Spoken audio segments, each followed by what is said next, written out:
साथियों, काफ़ी दिनों से जुकाम और हल्के फीवर के कारण अस्वस्थ चल रहा था, इसीलिए आप लोगों के सामने उपस्थित नहीं हो सका।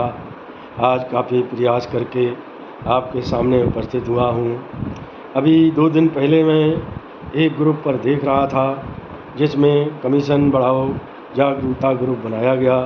साथियों ने उसमें भरपूर समर्थन भी दिया, लेकिन वह अपनी आदत से मजबूर रहे और कमीशन बढ़ोतरी जागरूकता अभियान की उस ग्रुप में हवा ही निकाल दी।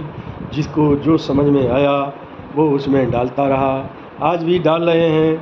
मैं अपने उन भाई जग्गू मिश्रा जी को बधाई देता हूँ, कम से उन्होंने एक पहल तो की।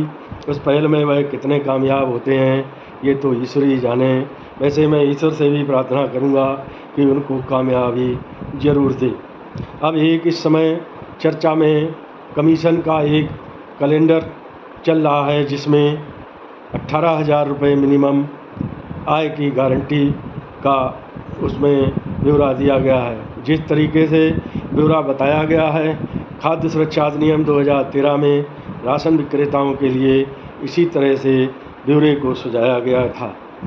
उस समय तत्कालीन सरकार ने सुझाव तो दिया था, लेकिन कांग्रेस सरकार ने इस सुझाव को ठंडे बस्ते में डालकर जल्दबाजी में खाद्य सुरक्षा अधिनियम को पारित कर दिया। तब से लेकर आज तक राशन विक्रेता हताश और निराश हैं। अपनी इन मांगों को लेकर आए दिन किसी न किसी तरह आंदोलन करते रहते हैं। मेरी बात यदि किसी को बुरी लगे तो क्षमा करें, क्योंकि मैं एक बात कहने जा रहा हूँ। देहात में एक कहावत है, मेढकों को कभी भी पल्ले पर तौला नहीं जा सकता। यही मैं कहना चाहता हूँ। हमारे उत्तर प्रदेश के भाई 80,000 हैं, ये कभी यूनाइटेड नहीं हो सकते। राजस्थान का उदाहरण देखिए आप, वो 27,000 थे, वहाँ उन्होंने हड़ताल की। 7 दिन में सिर्फ 150 मशीन ही चली, लेकिन उन मशीन चलाने वालों का भी उन्होंने मौके पर जाकर ट्रीटमेंट कर दिया और वह लोग भी पीछे हट गए।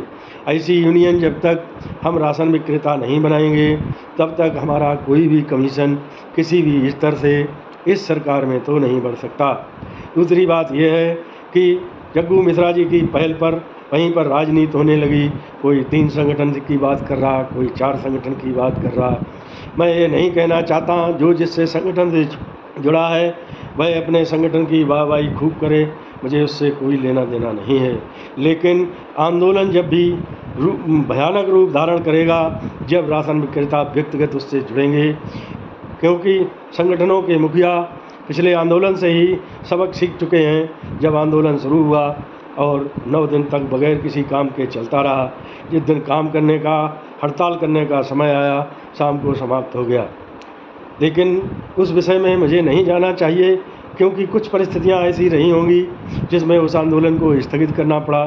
लेकिन उस मजबूरियों को छोड़ते हुए चुनाव के बाद हमारे उन्हीं महानुभावों को आगे आके ऐलान करना चाहिए था कि जो आंदोलन स्थगित किया गया था, उस आंदोलन को पुनः एक बार फिर शुरू किया जाएगा।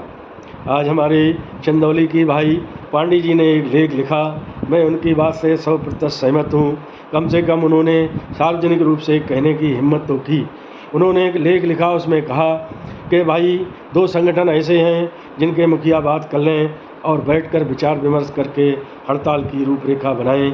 2 संगठन उनकी इस रूपरेखा में भरपूर सहयोग देंगे, किसी भी तरीके से पीछे नहीं हटेंगे। मैं तो ये कह रहा हूँ कि बैठकर एक रूपरेखा बनाइए। जो इस संगठन के मुखिया बने आंदोलन के, वह लोग अपनी अपनी दुकानों में इस्तीफ़ा दे करके एक आदमी के पास जमा कर दें। यदि उनको कोई प्रेशर में आने, दबाव में लेता है, तो किसी बात की कोई चिंता नहीं होनी चाहिए, या वह अपना अपना मेडिकल लगा दें। उसके बाद देखते हैं शासन हम लोगों को कैसे बैकफुट पर लाता है। इसी विषय में बनारस के all India fair price shop के नेताजी गिरीश तिवारी जी ने भी अपनी तीखी बात रखते हुए इन्हीं विषयों पर प्रकाश डालते हुए कहा है। अब मैं उन लोग साथियों से कहना चाहता हूँ, इन दोनों साथियों की बात को सुने।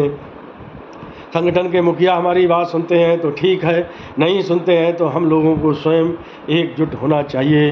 जैसे कि जग्गू मिश्रा जी प्रयास कर रहे हैं, मैं उनके प्रयास से असहमत नहीं हूँ, लेकिन मैं उनसे ये कहना चाहता हूँ कि वह जागरूकता अभियान न चलाकर कमीशन बढ़ाओ आंदोलन का रूप इसको देने का कष्ट करें।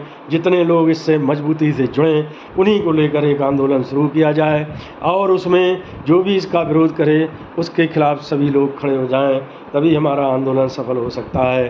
अन्यथा हम लोग अभी तक जैसे गाल बजाते आए हैं वैसे ही बजाकर फिर शांत हो जाएंगे और सरकार अपनी मौज मस्ती से अपना कार्य करती रहेगी। साथियों, मेरी बात किसी को बुरी लगी हो तो क्षमा करें।